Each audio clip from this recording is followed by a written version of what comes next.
Tu corazón lleva latiendo desde antes de que tuvieras cerebro para registrarlo, antes de que hubiera córneas, antes de que hubiera nombre, antes de que existiera cualquier estructura capaz de recibir una orden, ya había contracción, ya había ritmo, ya había algo que, por razones que nadie te ha explicado bien, se negaba a estar quieto. Y aquí está el dato que cambia la pregunta entera. Si tomas un corazón de rata recién extraído, lo colocas en una solución salina a temperatura corporal y lo desconectas de todo sistema nervioso, todo, ese corazón sigue latiendo, solo, sin cerebro, sin médula, sin nada que lo instruya. No estamos hablando de un reflejo residual, no estamos hablando de segundos, estamos hablando de minutos, a veces horas. Eso no es poesía. Eso es un problema de física que la mayoría de las personas nunca se ha hecho, porque la respuesta que les dieron en la escuela sonaba suficientemente razonable. Hablemos de esa respuesta y luego hablemos de por qué es incompleta, de una manera que lo cambia todo. La versión que aprendiste dice algo así: el corazón late porque el cerebro lo ordena. El sistema nervioso autónomo, esa red de control involuntario que regula tu respiración, tu digestión, tu presión arterial, envía señales eléctricas. El corazón las recibe. El corazón obedece. Hay jerarquía, hay cadena de mando. Todo funciona como debería funcionar un sistema bien administrado. Y esa versión no es falsa, es incompleta. Hay una diferencia, y esa diferencia importa. El cerebro puede acelerar tu corazón, puede frenarlo, puede ajustar el ritmo según el estrés, el ejercicio, el miedo, pero no puede iniciarlo, no puede encenderlo. Si el nervio vago, el cable principal entre tu cerebro y tu corazón, desapareciera mañana, tu corazón no se detendría. Cambiaría de ritmo, sí, pero seguiría latiendo.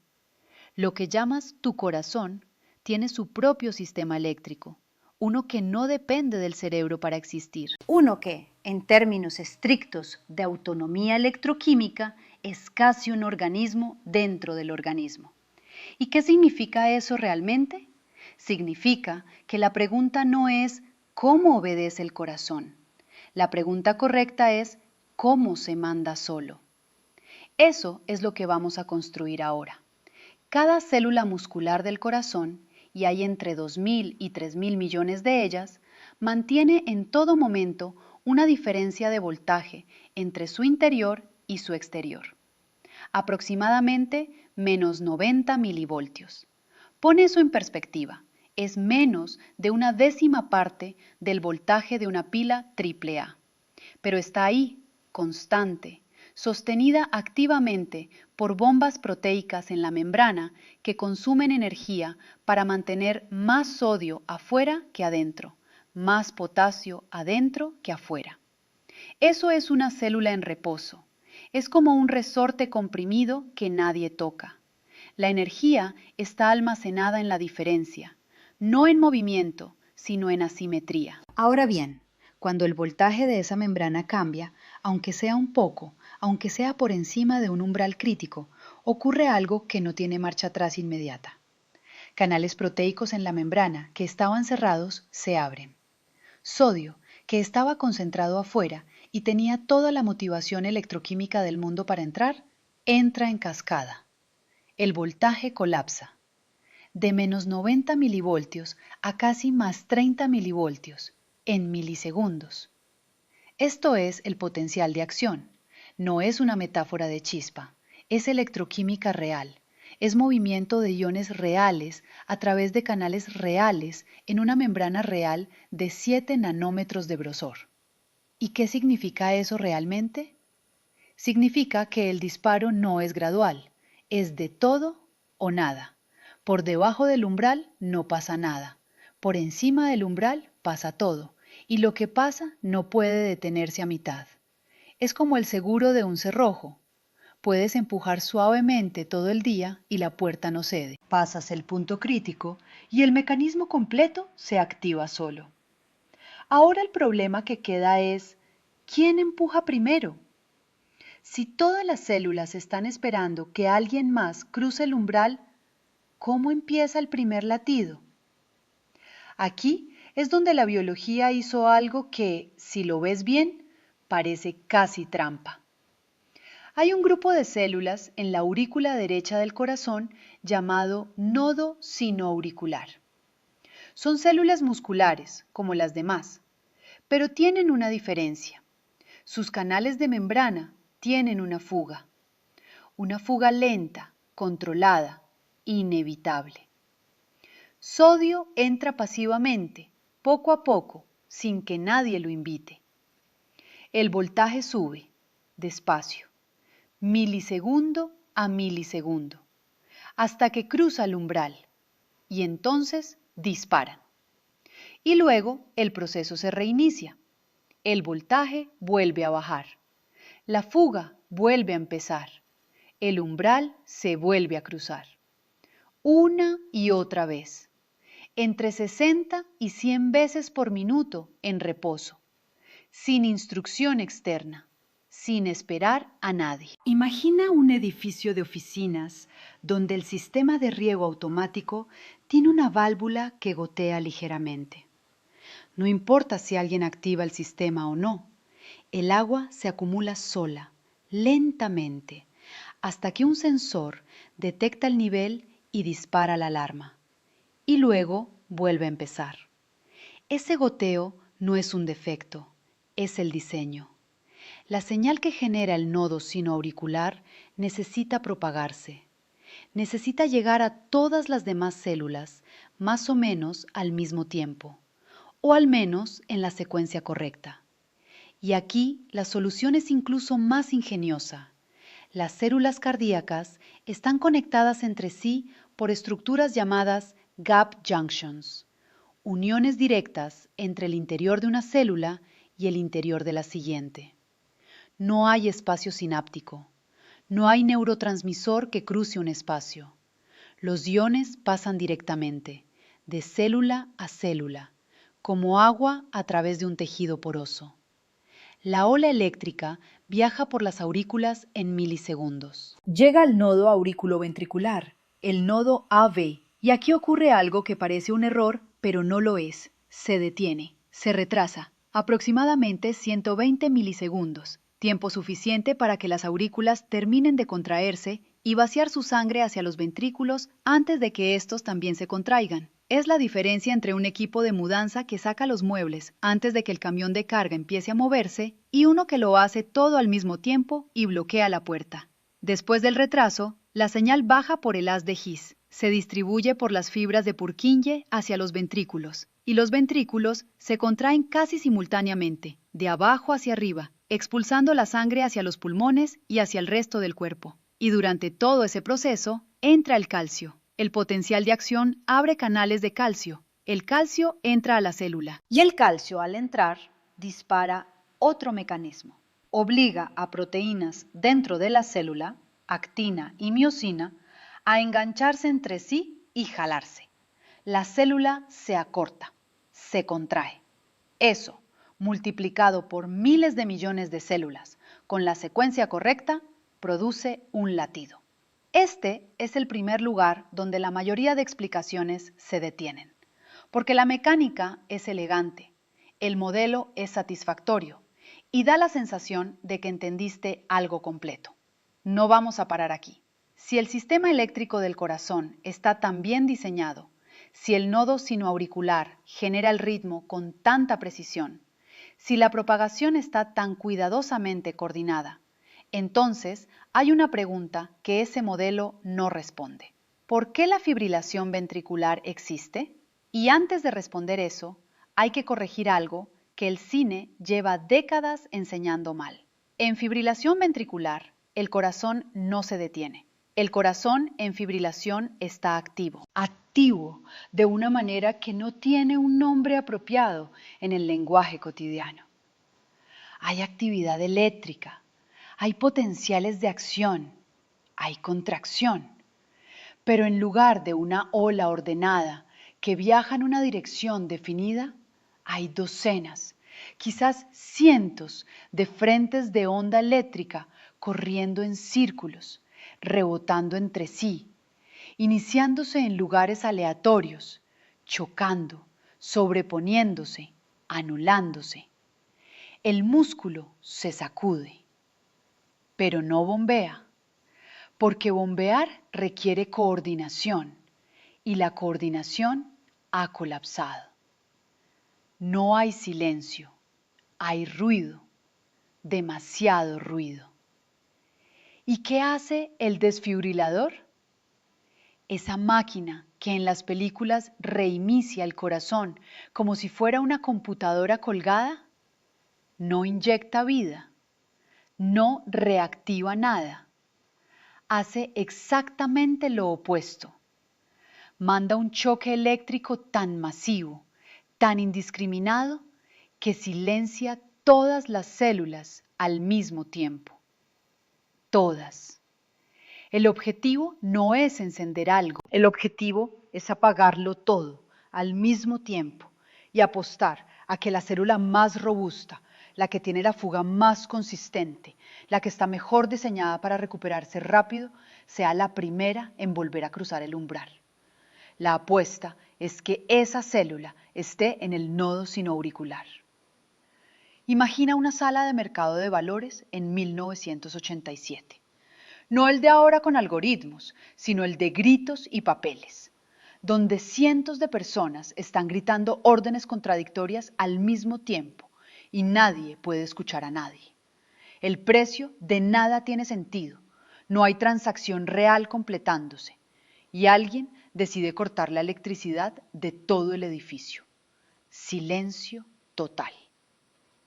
La apuesta es que cuando la luz vuelva, el operador más experimentado, el que conoce el procedimiento mejor que nadie, sea el primero en volver a gritar un precio coherente y que todos los demás lo sigan.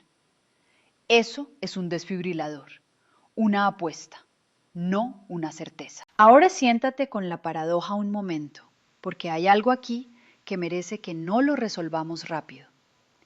El mismo mecanismo que hace que el corazón sea autónomo, esa capacidad de generar su propio ritmo sin depender de instrucción externa, es el mecanismo que, bajo ciertas condiciones, produce fibrilación.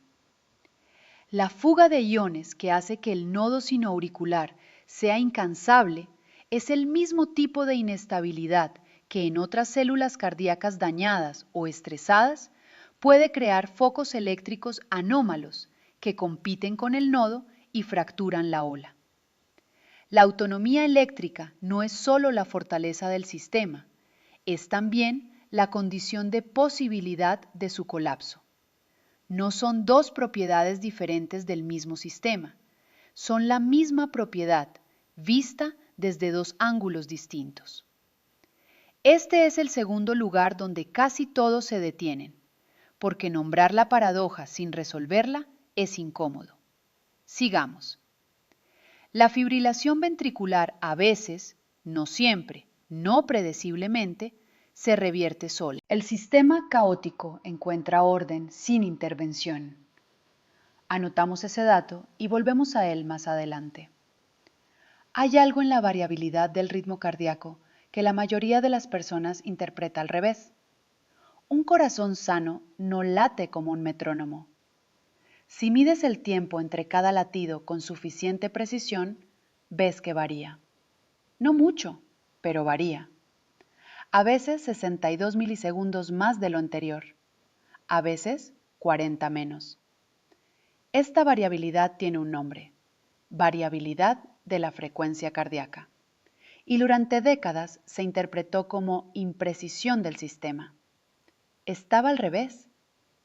Un corazón con poca variabilidad, uno que late con la regularidad de un reloj de cuarzo, es un corazón en problemas. La variabilidad baja es predictor de eventos cardíacos adversos.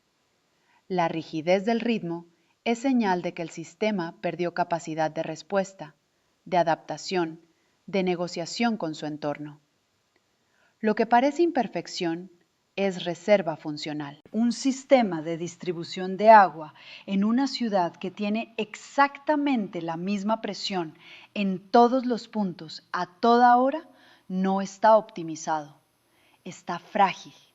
No tiene cómo responder a un pico de demanda en un barrio sin afectar los demás. La variabilidad en la presión, ese pequeño margen de fluctuación que parece ineficiencia, es lo que le permite al sistema responder sin colapsar. El corazón opera con el mismo principio, y ese principio no es exclusivo de la fisiología. Los ecosistemas con más biodiversidad resisten perturbaciones que destruirían monocultivos. No porque sean más eficientes en condiciones estables, a veces son menos eficientes, sino porque tienen más formas de responder cuando las condiciones cambian. La variabilidad distribuida es más robusta que la uniformidad optimizada. El corazón aprendió esto, o más exactamente, los corazones que no lo aprendieron no sobrevivieron suficiente para reproducirse. Ahora bien, el nodo sinoauricular no es una invención reciente. En peces, con corazones de 2 cámaras, en reptiles, en aves, existe una región funcionalmente equivalente. La solución al problema de cómo hacer latir un músculo de bombeo sin sistema nervioso central fue resuelta hace entre 400 y 500 millones de años. Y la evolución, que no es un ingeniero, sino un proceso de eliminación, básicamente no la tocó. El corazón de un tiburón blanco tiene una electrofisiología fundamental que no está tan lejos de la tuya. Las proteínas son distintas, los voltajes exactos difieren, pero el mecanismo central, la fuga iónica, el umbral, la propagación celda a celda, el retraso en el nodo AB es reconocible.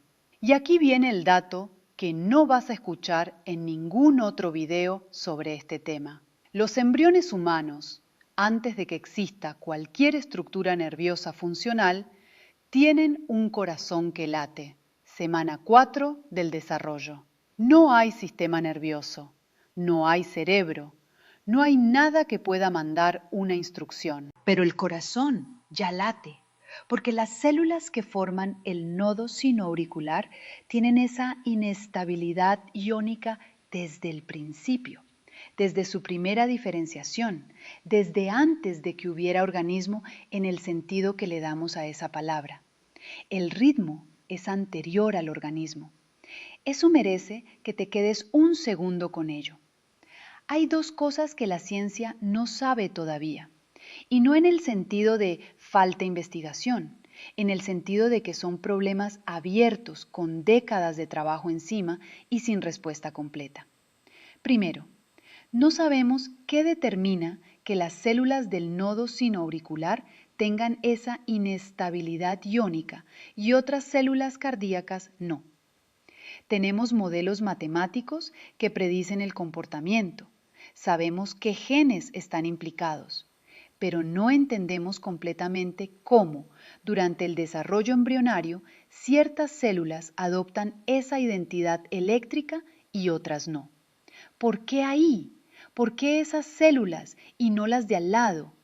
Los modelos describen, no explican. Segundo, la fibrilación ventricular a veces se revierte espontáneamente. Ocurre, no sabemos predecirlo, no sabemos qué condiciones internas permiten que el sistema caótico encuentre orden por sí solo. Si lo supiéramos, el diseño de los desfibriladores sería completamente distinto. Y quizás, esto es especulación, pero es especulación informada. Entenderíamos algo más general sobre cómo los sistemas complejos, con muchos osciladores acoplados, salen del caos sin intervención externa, lo que es un problema que aparece en meteorología, en redes eléctricas, en ecología y en neurofisiología cerebral. El corazón es, entre otras cosas, un problema de matemáticas que no hemos terminado de resolver. Empezaste este video con una imagen de un corazón, un órgano que late porque algo lo manda. Ahora tienes algo diferente. Tienes miles de millones de células que mantienen activamente una asimetría iónica a través de membranas de 7 nanómetros. Tienes un grupo de células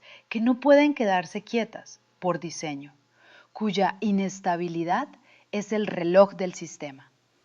Tienes una ola eléctrica que no viaja por cables, sino a través de contacto directo entre células, con un retraso calculado en el nodo AB que es tan importante como la propagación misma. Tienes calcio que traduce electricidad en movimiento mecánico. Y tienes un sistema que para mantenerse funcional necesita ser impreciso. Tienes también una autonomía que es simultáneamente fortaleza y vulnerabilidad. Un ritmo que existe desde antes de que hubiera organismo capaz de sostenerlo. Una solución evolutiva que tiene 400 millones de años de antigüedad funcionando en tu pecho mientras lees esto. El latido no es la prueba de que el sistema funciona. El latido es el sistema negociando consigo mismo en tiempo real. Y hay algo que la ciencia todavía no sabe sobre cómo empieza esa negociación. Eso me parece más interesante que cualquier metáfora que pueda darte sobre lo que el corazón simboliza. Los símbolos son para los poemas. Los mecanismos son para entender qué está pasando.